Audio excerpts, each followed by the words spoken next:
وہ سعودی عرب دارالحکومت ریاض میں رہتا تھا۔ اس کی زندگی گناہ و حرام کاموں کا مجموعہ تھی۔ وہ اسلام سے کم ہی واقف تھا، شاید ہی کبھی مسجد کا رخ کیا ہو، مگر خدا کی قدرت اس کی اپنی معصوم بچی اس کی ہدایت کا سبب بن گئی۔ وہ اپنے توبہ کے سفر کا حال یوں بیان کرتا ہے کہ میں اپنے برے ساتھیوں کے ساتھ رات بھر جاگتا رہتا تھا، صبح ہونے تک ہم لہو و لعب میں مصروف رہتے، ادھر میری بیوی بیچاری اکیلی کروٹیں بدلتی اور اپنی قسمت کا رونا روتی رہتی۔ خدا ہی جانتا ہے اس کا وقت کس کرب میں گزرتا ہوگا۔ اس وفادار اور نیکی کی پیکر بیوی نے مجھے سمجھانے کی کوئی کسر اٹھا نہ رکھی، مگر اس کا مجھ پر کوئی اثر نہ ہوا۔ ایک رات میں فضولیات میں رات گزارنے کے بعد گھر پہنچا۔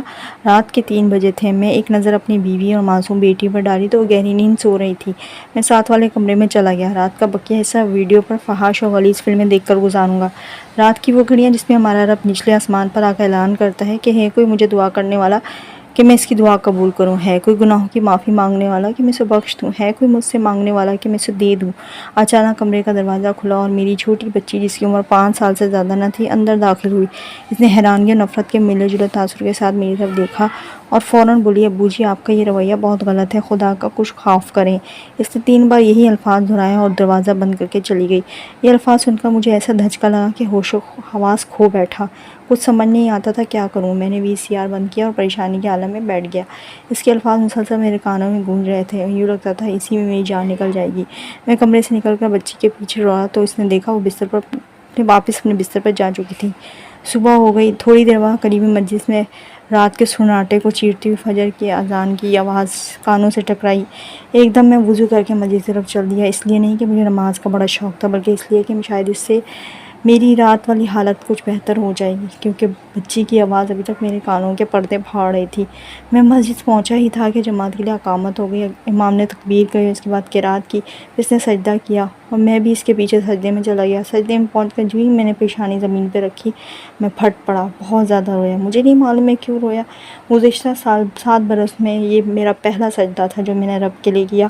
یہ رونا میرے لیے خیر کی چابی ثابت ہوا اور اس رونے کے ساتھ میرے دل سے کفر اور نفاق کی ساری غلاظت نکل گئی۔ مجھے یوں لگا جیسے ایمان نے آہستہ آہستہ میرے دل کو روشن کر دیا۔ نماز کے بعد تھوڑی دیر کے مسجد میں بیٹھا رہا، پھر اٹھ کر گھر چلا گیا۔ کچھ دیر کے لیے سونے کے لیے لیٹا رہا، مگر نیند آنکھوں کے قریب نہیں، یہاں تک کہ میں اٹھ کر اپنے دفتر چلا گیا۔ وہاں پہنچا تو میرے ساتھی نے مجھے دیکھ کر حیران ہوئے۔ مجھ سے جلدی دفتر آنے کی کبھی عادت نہ تھی۔ رات بھر جاگتے رہنے کی وجہ سے میں اکثر بہت دیر سے دفتر پہنچتا تھا۔ اس نے مجھ سے جلدی آنے کی وجہ پوچھی۔ میں نے گزشتہ رات کا سارا واقعہ سنا دیا۔ اس نے کہا، خدا کا شکر کرو، اس مالک نے تمہیں اتنی پیاری سی بیٹی سے نوازا ہے جو تمہاری ہدایت کا ذریعہ بن گئی۔ جب ظہر کی نماز کا وقت ہوا تو میں سخت تھکا ہوا تھا کیونکہ ساری رات سو نہ سکا۔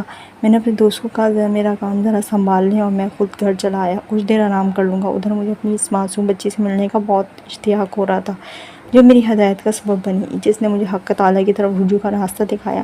میں گھر داخل ہوا تو میری بیوی نے روتے ہوئے میرا استقبال کیا۔ میں نے کہا، تمہیں کیا ہوا؟ اس کا جواب مجھ پر بجلی بن کر گیا۔ اس نے کہا، تمہاری بیٹی مر گئی ہے۔ میں پھوٹ پھوٹ کر رونے لگا۔ تھوڑی دیر مجھے احساس ہوا کہ یہ جو کچھ ہوا حق اللہ تعالیٰ کی طرف سے میرا امتحان ہے۔ میں نے اس حال میں اپنے رب کا شکر ادا کیا، ٹیلی فون کا ریسیور اٹھایا، اپنے دوست کو فون پر اس حادثے کی اطلاع دی، اسے یہ بھی کہا کہ میری مدد کے لیے میرے گھر آئے۔ میرا دوست آیا، اس نے بچی کے غسل و تجہیز و تکفین کا انتظام کیا، پھر اس کا جنازہ پڑھایا اور اسے لے کر قبرستان چلے گئے۔ جب دفن کا وقت آیا تو میرے دوست نے کہا، تمہیں چاہیے خود بچی کو قبر میں اتارو۔ میں نے بچی کو اٹھایا، میری آنکھوں سے آنسو جھلک پڑے۔ انہی بھیگی آنکھوں سے میں نے اپنی معصوم بچی کو قبر میں اتارا۔ میں نے اپنی بیٹی کو دفن نہیں کیا بلکہ اس نور کو دفن کیا جس نے میری زندگی کے راستے کو روشن کیا، کیونکہ بچی کی موت نے میری زندگی کے مقصد کو بدل دیا۔ میں نے دنیا کو اپنی زندگی کا مقصد بنایا ہوتا، بچی کی موت نے مجھے سچی توبہ کی توفیق عطا فرمائی۔ اللہ سے دعا ہے میری بچی کو میرے لیے آگ سے ڈھال بنا دے اور میری صابرہ شاکرہ بیوی کو جزائے خیر دے، آمین۔